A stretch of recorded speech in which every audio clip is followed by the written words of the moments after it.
నేను మీ డాక్టర్ సరళ మాట్లాడుతున్న ప్రజ్ఞ హాస్పిటల్ మేడ్చల్ నుండి.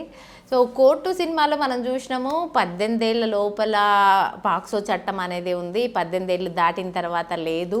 అసలు ఈ 18 ఏళ్ళు ఏంటిది, 18 ఏళ్ళ లోపల ఎందుకని అంత టఫ్ ఒకటి కోర్టు పెట్టారు, ఎందుకు అంత లీగల్గా అంత కష్టంగా ఉంది 18 ఏళ్ళ లోపల పిల్లలకి అని మనం ఆలోచించుకుంటే, 18 ఏళ్ళ లోపల పిల్లలు తప్పటడుగు వేసిన, సెక్సువల్ ఇంటర్కోర్స్ చేసిన, ప్రెగ్నెన్సీ వచ్చిన వాళ్ళ హెల్త్లకే ప్రాబ్లం జరిగే అవకాశాలు ఉన్నాయి. అంటే 18 ఏళ్ళ లోపల అమ్మాయి ఒకవేళ ప్రెగ్నెన్సీ గనక అయితే ఆ అమ్మాయి యొక్క యూట్రస్ కానీ, ఆ అమ్మాయి యొక్క ఫిజియాలజీ కానీ, బాడీ కానీ ఆ అమ్మాయికి సహకరించలేదు.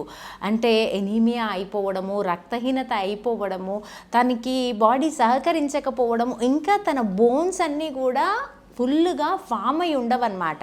తన పెల్విస్ బోన్ కానీ, తన లెగ్ బోన్స్ కానీ, థై బోన్స్ కానీ ఏ స్టేజ్ రావాలంటే ఒక డెలివరీకి సరిపడినంత స్ట్రక్చర్ అనేది ఇంకా ఫుల్గా తనకి ఫామ్ అయి ఉండదు. అందువల్ల మనకి ఇంత స్ట్రిక్ట్ రూల్ అనేది వాళ్ళ హెల్త్ల కోసమే ఉన్నది.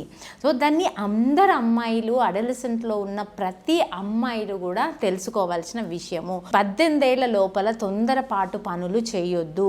మీరు తొందరపాటు పని చేసి ట్యాబ్లెట్ వేసుకున్నా కూడా అది ఫ్యూచర్లో ఒక్కొక్కసారి ఎక్టోపిక్ ప్రెగ్నెన్సీ వచ్చి కొంతమంది పిల్లలు ట్యాబ్లెట్స్ తెచ్చి వేసుకోవడము అండ్ రప్చర్ అయిపోయి ప్రాణాలు కోల్పోయిన అమ్మాయిలు కూడా ఉన్నారు.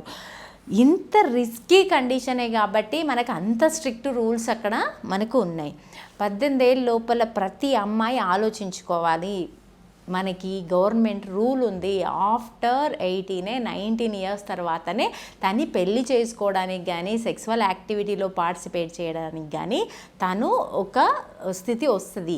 అది ప్రతి అమ్మాయి కూడా తెలుసుకోవాలి. తొందరపాటు చేసి హెల్త్ ఖరాబ్ చేసుకొని ఏదో ఒక కొంచెం హ్యాపీనెస్ కోసమని లైఫ్ అంతా స్పాయిల్ అయిన అమ్మాయిలను కూడా నేను చూస్తున్నా. అబోర్షన్ 4వ నెల, 5వ నెల, 18 ఏళ్ల లోపల, 16 ఏళ్ల లోపల అమ్మాయిలు కూడా pregnancy 8th month, 9th month ప్రెగ్నెన్సీలో వస్తున్నారు. చూసుకోకుండా ఉండడము, దానివల్ల ఎనిమియా అయిపోయి తనకు రక్తహీనత అయిపోయి ఫ్యూచర్లో తన లైఫ్ అంతా కూడా తను ఒక రకమైన డిప్రెషన్లోకి వెళ్ళడము, తన హార్మోన్స్ సరిగా తనకి సహకరించకపోవడము, ఇర్రెగ్యులర్ పీరియడ్ ప్రాబ్లమ్స్ రావడము, ఫ్యూచర్లో మళ్ళీ ప్రెగ్నెన్సీ రావాలన్నా ప్రాబ్లం అవ్వడము, ప్రెగ్నెన్సీ వచ్చిన అబార్షన్స్ అయిపోవడము, ఇలాంటివన్నీ కాంప్లికేషన్స్ అడలసెంట్ ప్రెగ్నెన్సీ గర్ల్స్లో చూస్తూ ఉంటాము. సో అడలసెంట్ ప్రెగ్నెన్సీ అనేది అందరూ కూడా అవాయిడ్ చేయాలి, జాగ్రత్తగా ఉండాలి.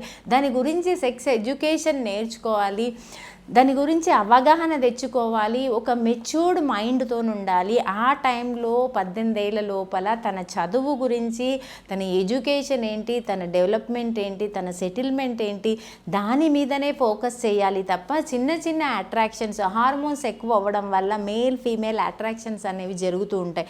ఆ అట్రాక్షన్స్కి లొంగకుండా జాగ్రత్తగా తనని తను కాపాడుకోవాలి, తన లైఫ్లో సెటిల్ అవ్వాలి అమ్మాయి. అప్పుడు చాలా ఉంటుంది ఫ్యూచర్లో. ఆఫ్టర్ 19, ఆఫ్టర్ 20 ఇయర్స్ చాలా టైం ఉంటుంది. 20 to 25 ఇయర్స్ ప్రెగ్నెన్సీ ప్లాన్ చేయడానికి బెటర్ టైం.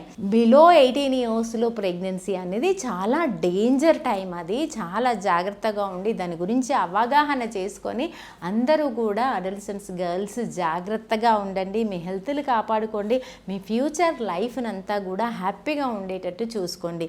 మీకు ఇంకా ఏమైనా డౌట్స్ ఉంటే కామెంట్స్ రూపంలో నాకు తెలియజేయండి. ఇంకా ఇలాంటి వీడియోస్తో మళ్ళీ కలుసుకుందాం. అంతవరకు టేక్ కేర్. Thank you.